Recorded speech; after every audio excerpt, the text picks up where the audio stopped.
comecei a me ver e ver o APT, o nosso ministério, como um Gideão. Talvez numa cidade que não é a maior de um estado, numa igreja que não é a maior de uma cidade, que não é a maior do bairro, talvez não esteja tão lotado assim como todas as outras igrejas. Mas mesmo assim, Deus nos chama. Amém. Mesmo assim, Deus quer fazer através da gente.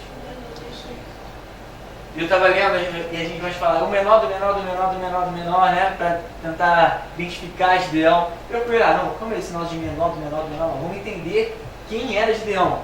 E Gideão, ele era o menor da família.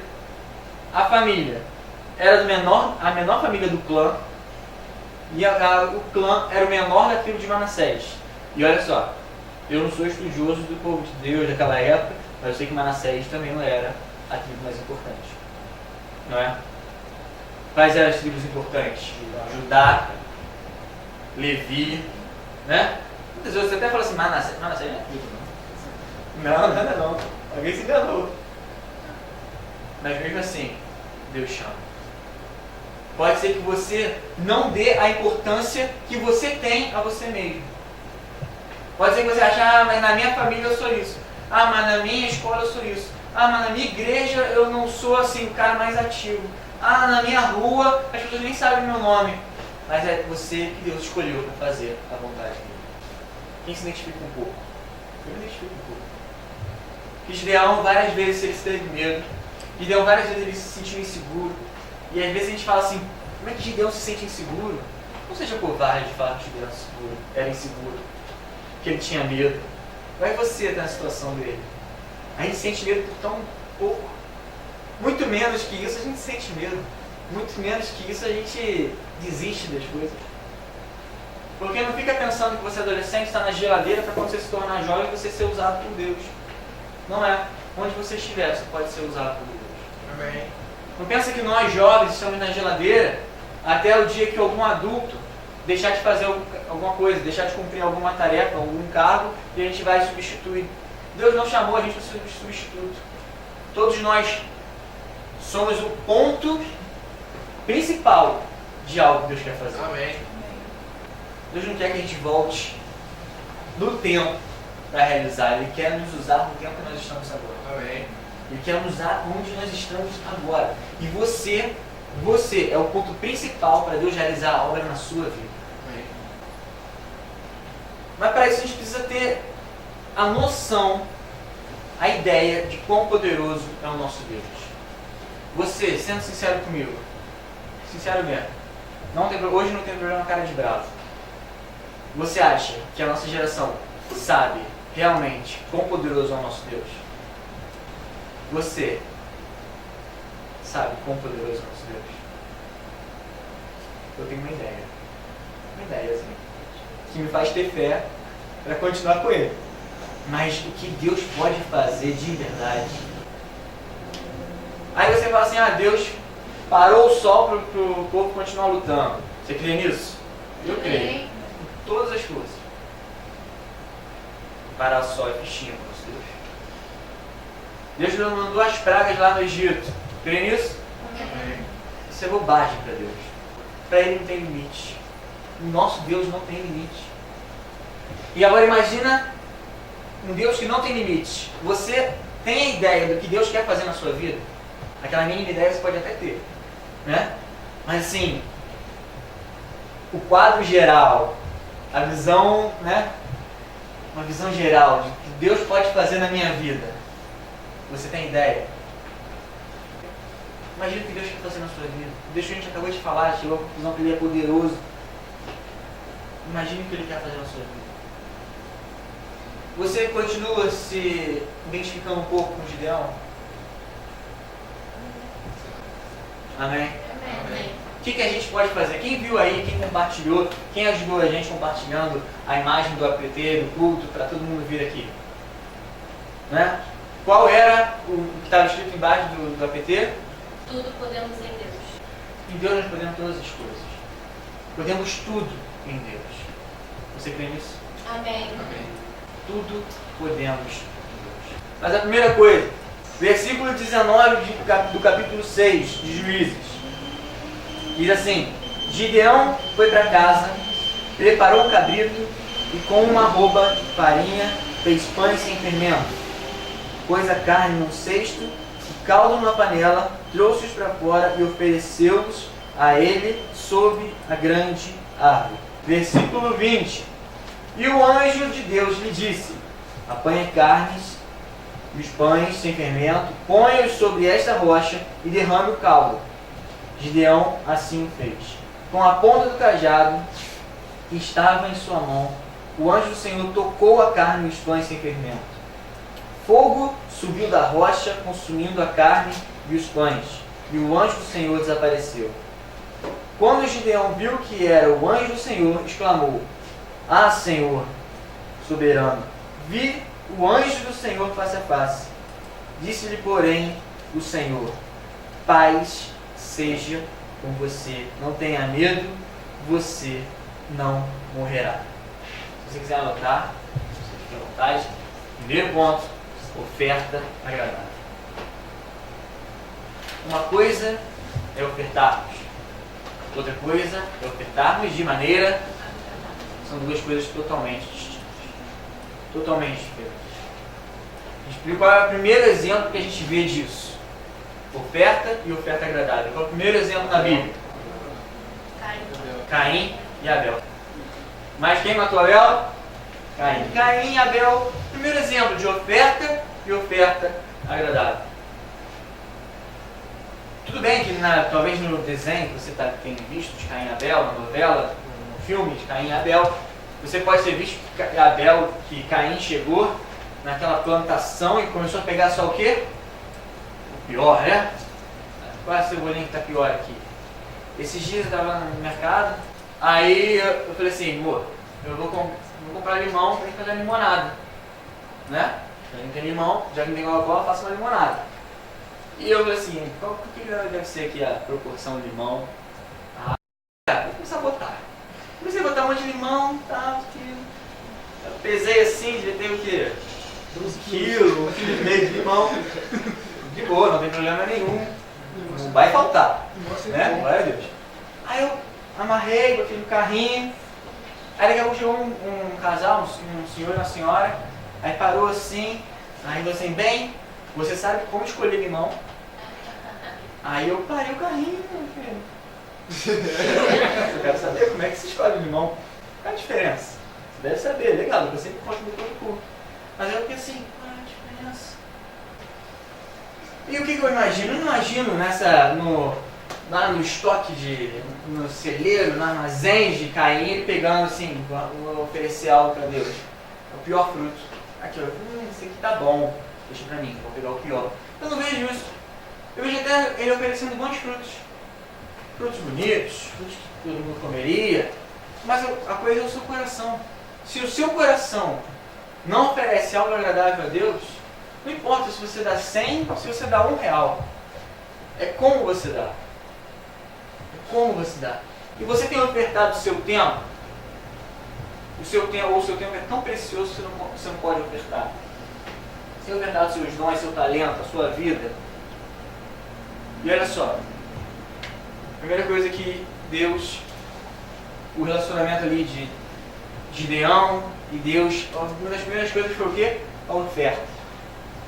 E ele ofertou algo como sinal de confirmação e o sobrenatural aconteceu.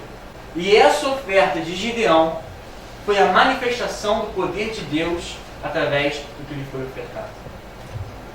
Não foi assim: se fosse oferecer para algum homem, aquela carne, aqueles pães estariam intocados. Pensa comigo. Você já viu alguma macumba na esquina sendo consumida? Eu nunca vi macumba ser consumida. Sabe por quê? Porque quem lhe é oferecido está morto. Quem lhe é oferecido não tem poder para fazer nada. Quem lhe é oferecido... Por isso que eu falo para você, jovem, por isso que eu falo para você, adolescente, oferte a Deus o seu talento. Porque se você pegar o seu talento e ofertar aí fora, ofertar no mundo, sabe o que você vai ser? um ótimo guitarrista, um ótimo violonista aqui, vai ser um ótimo baterista, vai ser um ótimo tudo. Mas se você entregar nas mãos de Deus, vai ser um sobrenatural na sua vida. Amém. Deus vai fazer algo grande. Porque Deus faz o sobrenatural na nossa oferta. Ele faz o sobrenatural na nossa oferta. Você oferta o seu dom, você oferta o seu talento, ele fala assim: meu filho, você entregou isso nas melhores mãos e faz o sobrenatural na sua vida. Primeiro, oferta agradável. Segundo, declare, primeiro, oposição ao pecado. Segundo, a atual situação que você está. Você pode ir na Bíblia comigo ali? Lá no versículo 25. Diz assim: naquela mesma noite, o Senhor lhe disse: separe o segundo novilho do rebanho do seu pai, aquele que tem 7 anos de idade, do altar de Baal, que pertence ao seu pai, corte o poste sagrado de Azerá, que está ao lado do altar. Depois faça um altar para o Senhor, o seu Deus, no topo desta elevação. Ofereça o segundo novilho no holocausto com a madeira do poste sagrado que você irá cortar. 27. Assim Gideão chamou 10 de seus servos e fez como o Senhor lhe ordenara, mas o medo da sua família e dos homens da cidade fez tudo de noite e não durante o dia. De manhã, quando os homens da cidade se levantaram, lá estava demolido o altar de Baal, com o poste sagrado ao seu lado, cortado, e com o segundo novilho sacrificado no altar recém-construído. Está comigo? Perguntaram uns aos outros: quem fez isso? Depois de investigar, concluíram: foi Gideão, filho de Joás. Primeiro, você vai ofertar a Deus de uma maneira agradável, de uma maneira sobrenatural a sua vida. E Ele vai fazer o sobrenatural na sua vida, vai começar algo novo na sua vida. Segundo, depois que você fizer isso, comece a declarar oposição ao pecado. Oposição à atual situação na sua vida. A gente viu agora uma época de eleição. Certo, errado. Bom, não me pergunte quem eu votei. Primeiro turno todo mundo ri de quem eu votei. Mas olha só, foi decidido, foi escolhido. Não é? Quem concorda, está de boa, está feliz, está satisfeito. Quem não concorda é o quê? A gente falou aí, oposição. Totalmente contrário. Não vai ficar quieto em nenhuma oportunidade. Você vê a oposição ficando quieta quando fala alguma coisa boa de quem está no governo atual? Você vê? Eu não vejo. Oposição fala. Agora vamos tirar a oposição de um contexto atual e vamos ver, sim, sem contexto nenhum. Tá? A oposição nunca se conforma, nunca se cala, nunca se submete, nunca se conforma, nunca se cala, nunca se submete. Pronto, é ótimo. Mais que isso vai torrar nosso cérebro. Nunca se cala, nunca se conforma e nunca se submete. Quando você diz que você é oposição ao pecado, você não se cala diante do pecado. Você fala: chegamos a essa conclusão juntos. Esquece Bolsonaro e Haddad, eles estão no barquinho lá longe. Está só a gente aqui. Quando você é oposição ao pecado, acontece alguma coisa, você fala. Se as pessoas ao seu redor passam a viver em pecado, você não se conforma. E principalmente se alguém diz que é lei, se você é oposição, você não se submete. Se falam, você não se cala. Certo? Qual foi o segundo? Se passam a fazer ao seu redor, você não se conforma. E se dizem que é lei, você não se submete. Imagina daqui a um tempo, quando casamento homossexual for totalmente liberado e aparecer alguém aqui, um casal, falando que quer casar aqui de qualquer jeito. Vai casar? Não. Porque não submetemos. É assim. Se diz que pode ter sexo antes do casamento, mas você não é assim, você não se submete. Ok? Não submetemos, não nos conformamos e não nos calamos. Oposição ao pecado. Chega Gideão e derruba o altar de Baal. Derruba o altar de Baal. Eu fiquei pensando, foi até algo que eu escrevi durante o louvor. Não adianta nada eu começar a construir algo de Deus na minha vida se eu não destruir algo que não é de Deus primeiro. Não adianta Gideão chegar e falar para Deus assim: Deus, olha só, a galera é barra pesada. Esse pessoal de Baal, esses caras são doidos. Você sabe como é que são esses militantes de Baal? Eles vão vir com tudo. Não vou fazer nada. Não, vamos fazer o seguinte: eu faço um para o Senhor novinho. Adiantaria fazer isso? Não. Enquanto você não destruir o que te impede de seguir a Deus, nada você vai poder construir na sua vida que te impulsione a seguir. Amém. Tem que derrubar os altares. O altar era um símbolo que atrapalhava, que estava no caminho do projeto de Deus para a vida de Gideão. Estava ali no caminho.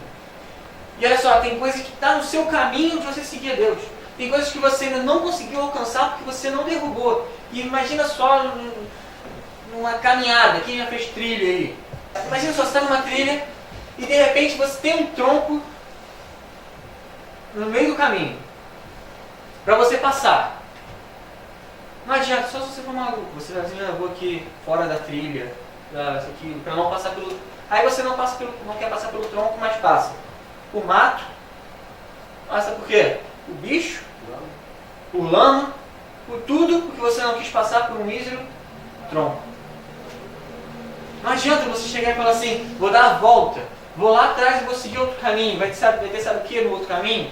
Um tronco. Então não fique satisfeito com a sua atual situação. Ah, cheguei até aqui, agora tem um tronco. Deus, tem um tronco aqui, e agora? Ah, tá bom, já andei até aqui mesmo, tá ótimo.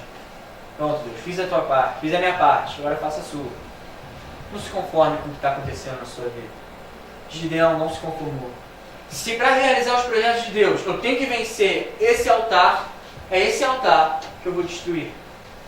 É o que a gente está falando. É isso que a gente está falando. É derrubar um altar que te atrapalha. Destruir outro que vai te alavancar. Amém. Destrói o que te segura. Destrói o que te segura. Primeiro, oferta agradável, levando ao sobrenatural. Segundo, declara oposição ao pecado e declara oposição à... Perfeito. Nossa, todo mundo entendeu. Terceiro, capacite-se em Deus. Amém. Você está vendo que é etapa. E não dá para pular etapa. O Cristo não dá para pular etapa. Não dá para você, cheguei lá na frente. Não adianta você fazer isso, você precisa se capacitar em Deus. Primeiro, eu me ofereço. Segundo, eu me oponho a tudo que me atrapalha. Terceiro, Ele me capacita para fazer. Lê Juízes 6. Você vai ver a história. Você vai ver como é um processo. Capacite-se em Deus. Versículo 12 ao 22. Você não precisa abrir não. Mas é Gideão falando assim: Deus, se o Senhor, Deus, soubesse quem eu sou o menor do menor. A gente não é tão assim, né? Mas é o menor do menor do menor. Mas Deus vai fazer essa... Deus, eu preciso de provas, Deus. Aí você vê aqui, Gideão pede uma prova relacionada à sua oferta.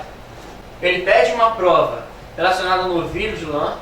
Quem viu essa? Quem lembra dessa? Daqui a pouco, ele já teve a prova, a primeira prova do novilho de lã.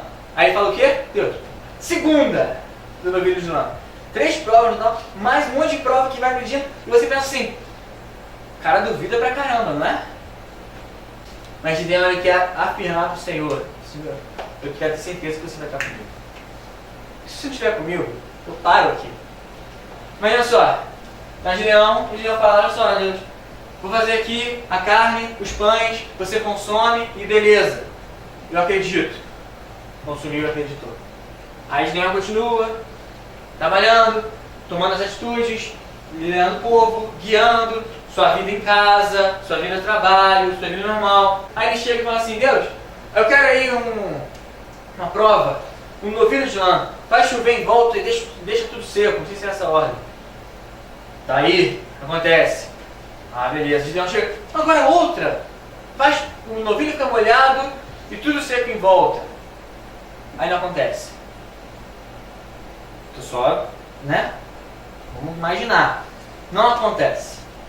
O que você pensa? Deus está com você? Deus não está com você. Então, não é dúvida que Gideão tinha. Era humildade para saber que sem Deus não dá para fazer. Logo a primeira de Gideão. Gideão, começou agora a sua corrida. Ó, derruba aquele altar lá. Mas Gideão, assim? Começa assim a minha corrida? E destrói aquele poste. Destruir aquele poste? É sério isso? A gente tem mesmo que saber se Deus está do nosso lado ou não.